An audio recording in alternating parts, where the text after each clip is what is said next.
Kenjiro woke up and saw Tomioka making a fire to cauterize their wounds. Suddenly, they heard the victory of Shinobu, Kaneo and Inosuke against the Upper Moon 2 via a crow. Meanwhile, somewhere in the castle, Obanai and Mitsuri found the new Upper Moon for Nakimare. Mitsuri tried to attack her with a spin attack but got knocked down by a wall that appeared out of nowhere. Obanai saved her from falling, but then again, the floor under them just disappeared. Nakimare was controlling the building as it were her own hands and feet. Mitsuri got a chance to approach her again and went for it. This time, she was able to dodge the wall but still, ended up being tricked, instead. Obanai tried to jump her from behind but got blown away by the annoying ability of Nakimare.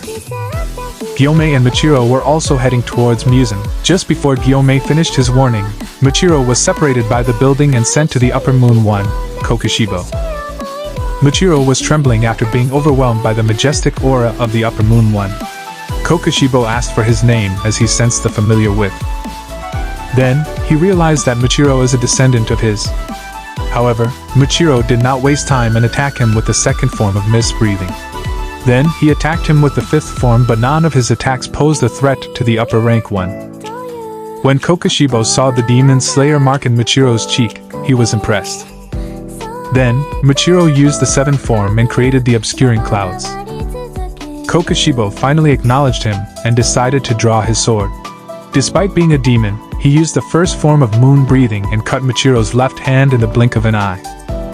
But young Michiro did not give up. He proceeded to attack him again only to get stabbed by his own sword. Kokushibo gave Michiro an opportunity to become a demon and grow his arm back. Then, he instantly teleported behind Genya, who was trying to shoot him with a gun, and cut his arm. Genya tried to stab him with the other arm but still get his arm cut again in a split second. He realized that Genya was the one eating demons and cut him in half. When he saw Genya being still alive, he was surprised and said that there once was a swordman who ate demons like Genya, but the swordman died when he was cut in half. Kokushibo decided to cut Genya head off this time and threw a finishing blow. Fortunately, Sanemi arrived in time and blocked it. Then, he told Genya that he should have lived a normal life instead of joining the Demon Slayer Corps. He was completely pissed off that his little brother was cut up and attacked Kokushibo. He managed to dodge the slash and slid between his legs to attack him from below. Kokushibo flipped and finally drew his blade to defend Sanemi's attack. Kokushibo used the fifth form of moon breathing and slashed Sanemi without even swinging. Still, Sanemi managed to nullify it with his wind breathing. Sanemi used the second form to make a distraction. He then dashed towards Kokushibo and tried to cut him. Kokushibo blocked his slash at ease, but to his surprise was another sword coming to pierce his face from below.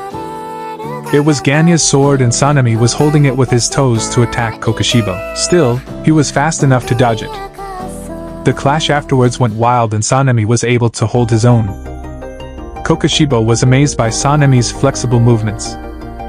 Then, he decided to use the sixth form of moon breathing.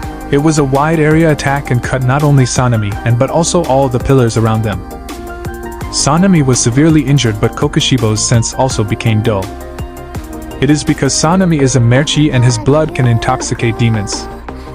Despite being wounded, Sanemi did not waste time and tried to overwhelm Kokushibo with the advantage he had.